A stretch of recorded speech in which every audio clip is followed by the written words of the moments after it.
Hello and good morning everyone. Welcome back to my video. So in this video, we will discuss about variation of accent. For more explanation, let's watch this video together. The importance of accent. Any description of an accent is necessarily an idealization, since no two speakers will use precisely the same system in precisely the same way. Two speakers of, we can say, Scottish Standard English or New Zealand English will have a common core of features which allow them to be grouped together by speaker of the same accent, by speaker of other accent, and by the phonologists. Speaker of GA, General American, may have difficulty in distinguishing a Scottish from an Irish speaker, while conversely, a Scot may confuse American and Canadians. Accent is clearly extremely important as one of the major tools we use in drawing inferences about our fellow human and in projecting particular image of ourselves.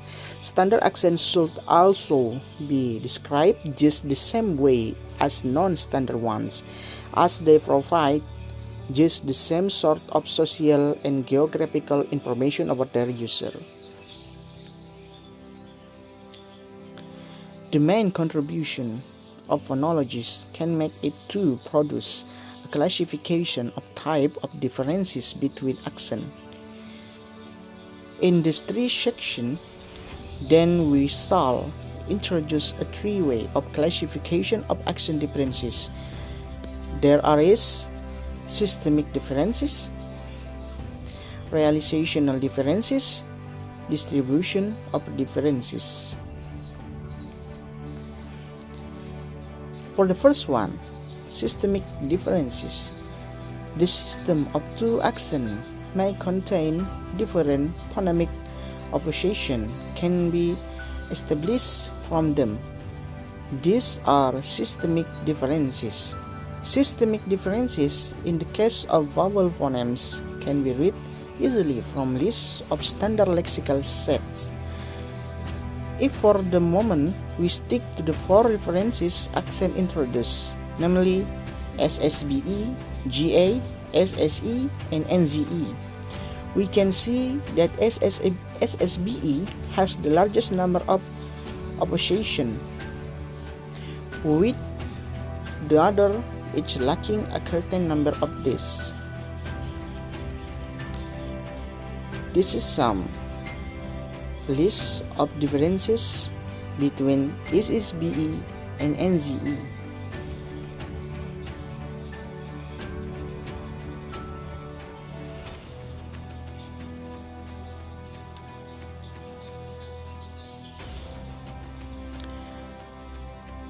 The next is realisational differences. The same phonemes may have different allophones. There are realisational differences. In second type of accent difference, part of the system of phonemes may be the same for two or more accents, but the realisation of that phoneme or set of phonemes will vary. For instance, in SSBE, SSE, and GA, I has two main allophones being clear of alveolar. Before a stretched vowel, as in light, clear, but dark, velaris. After a stretched vowel, as in dull, heel. In Australian and New Zealand, this is constantly pronounced dark. In London English, there is a further allophone of, namely a vocalized or vowel-like realization finally or before a consonant. In cell, tall, people, help. This is typically realized as high or high mid-back vowel like this or this. The last one is distribution of differences. There are distributional differences whereby the same lexical item may have different phonemes in two different varieties. First, differences in lexical indents. Certain individual lexical item will simply have no vowel phoneme in some accent and another in other.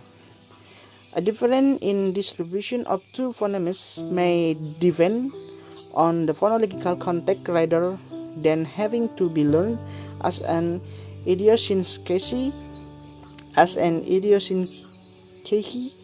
of individual lexical item. In defining how accents differ, then we must consider three types of variation: systemic, relational, and distributional. In any case, all of these types of variation will work together in distinguishing the phonological system of different accents. And as we have seen, variation at one level very frequently has further implication for other areas of the phonology.